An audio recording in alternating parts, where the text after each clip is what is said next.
Hello, Acharya. My name is Gauri. I'm doing MTech from NIT-Silchar.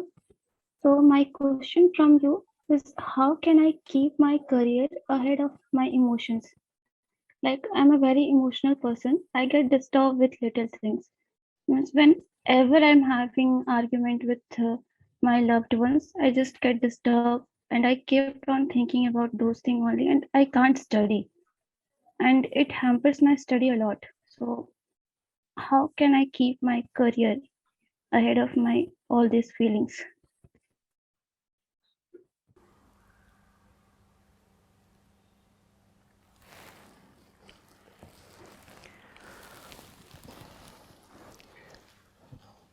It's not that we have loved ones. We love to be disturbed. Would our loved ones mean anything to us if they don't disturb us and we don't disturb them? Think of this. If our loved ones stop disturbing us, probably the relationship would disappear. Is the relationship itself not founded on the premise of giving each other the right to invade the personal space of the other? If you want, for example, the other's time, and the other is saying, right now I am occupied with something important, maybe you will exempt him or her a couple of times, but after that you will enjoy disturbing. Otherwise you will feel you mean nothing to that person. Similarly, the other person wants to have the right to freely move about and litter in your inner space. That is what you call as disturbance, no? Yes.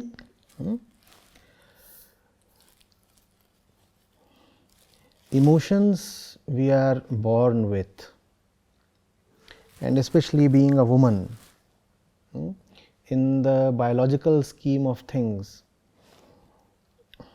emotions are powerful. The thing is, what do these emotions want to do to you? Where are these emotions coming from? This same body that is the source of all emotions. What does it really want? Is your nose really very interested in having a career? Right? The emotion is coming from the nose. Nose. The emotion is coming from the eyes, the ears, the skin, all parts of the body. And I am not even naming the brain right now. The entire body gives rise to emotions.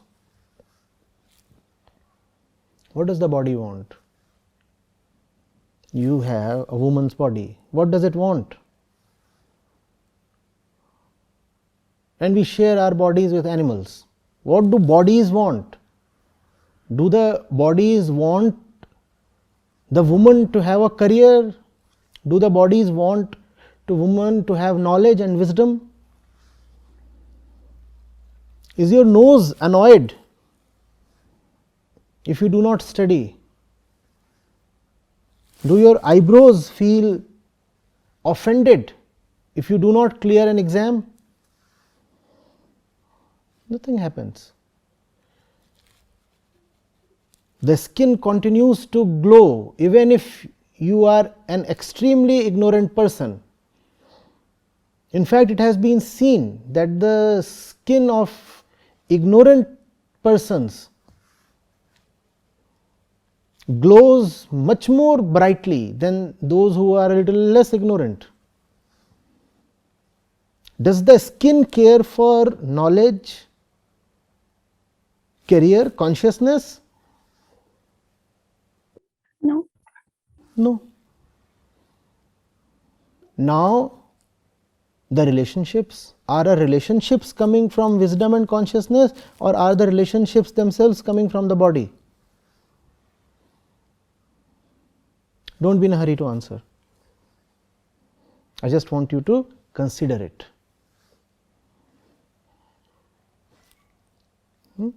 So, the body manifests itself in the relationships.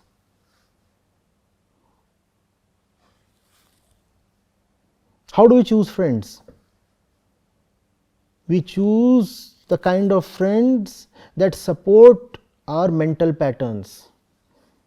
We choose friends whose company allows a rush of dopamine to the brain. So, you are not choosing friends. It is the body, the brain that is choosing friends. How do we choose partners? We choose partners based on their intellectual depth and spiritual wisdom. We may claim so, it sounds honorable. But the fact is that the body has its own ways. And the first proof is that a woman likes to choose a man and a man likes to choose a woman. If we were looking only for intellect and depth, why would gender be a concern? But the gender is the first thing. So, the relationship itself is founded on the body. Now, see where we are coming. The relationship is the body. And what you want is wisdom and consciousness. Now, why will these two go together? Why will your relationships be conducive to your career or to your real growth?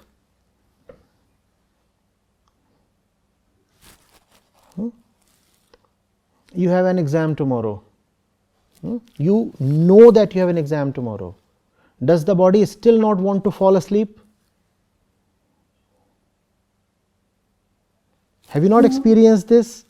That even if you know that something very important is to be done, yet the body starts acting lazy and sleepy. Have you not experienced this? Yeah, I have experienced this. Right. So, the body has no respect for the real things in life. The body has respect only for its biological construction, and the body is biologically constructed just to have fun of all kinds in life. Eat, sleep, be merry, repeat. You could say food, sex, sleep, repeat. That's all that is there to this body. And if our relationships are coming from the body, then know very well that your relationships will not be aligned with your intellectual pursuits, including your career choices.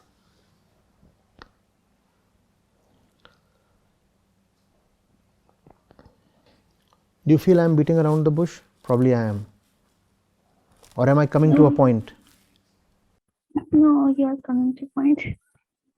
All right.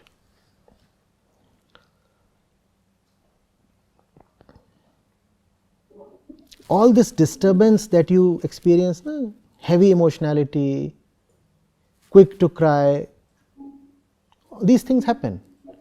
And they happen a little more with women. They are just the conspiracies of this body against your real purpose in life. So, be very, very watchful. You are not born just to be a servant to your body. And emotions are just bodily. Do not give too much respect to your emotions. Wisdom and discretion is one thing, and emotionality is a totally different thing. Getting it? If you start living your life founded on emotions, you won't go very far. You would go only in the direction of your bodily constitution. That's where your biological life wants to take you. And the places where your biological life intends to take you are not very glorious or dignified places. Do not let those things happen to you. Emotions will continue because your body will continue. So, what can you do? Do not patronize your emotions. Do not energize your emotions. When emotions rise, do not say these are my emotions. Say these are the body's emotions. Fight against these emotions. Whenever these emotional disturbances arise, do not say, oh, what can I do? This has happened, that had happened. Now I am feeling disturbed. Somebody has come and disturbed me. Say, I know where the disturbance is coming from, and I do not want to side with it. Let the disturbance be there. I will still continue to do what is right. Are you getting it? All your life. Yes, yes. Ignoring our emotions, it's a very difficult thing. Yes, it is difficult, but it's worth it. Yeah. Because if you do not ignore them, they will be all over you. Yeah. And always remember, the emotions are not yours. The emotions belong to the Body. And the body is not a very glorious thing. You are a conscious human being. Your purpose in life is to gain heights of consciousness, of wisdom, of freedom. And the body wants no wisdom, no freedom. And I'm saying, especially in the case of the woman, the body can militate very strongly against the purposes of the consciousness. So you have to be even more alert. And if you can be alert, the results are worth it. So, means this happened with women only?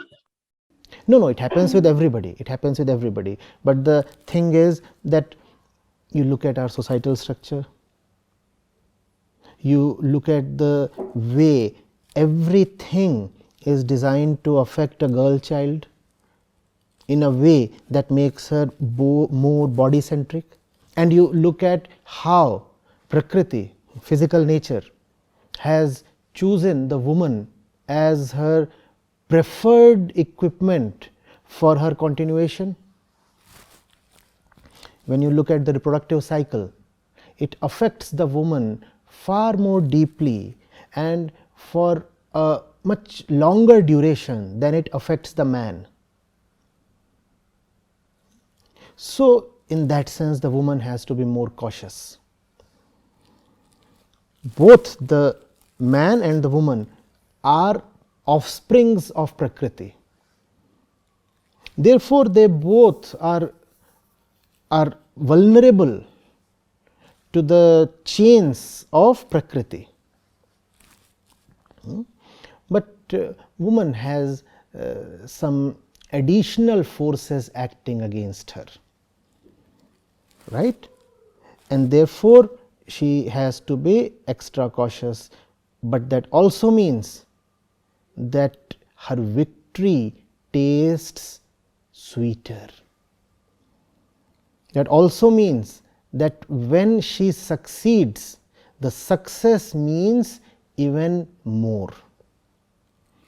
And it's not much important to ask who is at a greater risk. The more relevant question to ask is, would you be all right if you do not achieve your real nature. Maybe the odds are a little more against you, but the inner urge to be liberated is the same in all human beings, irrespective of their gender. So, will you be at peace if you remain a hostage to your body? Tell me. No. So that's the question to ask. Do not ask how easy or difficult is it for me compared to a man. Because the thing is not relative, the thing is not comparative. Maybe it's a bit more difficult for a woman. So what? It's worth it. Yeah. If it's worth it, then we will fight it out.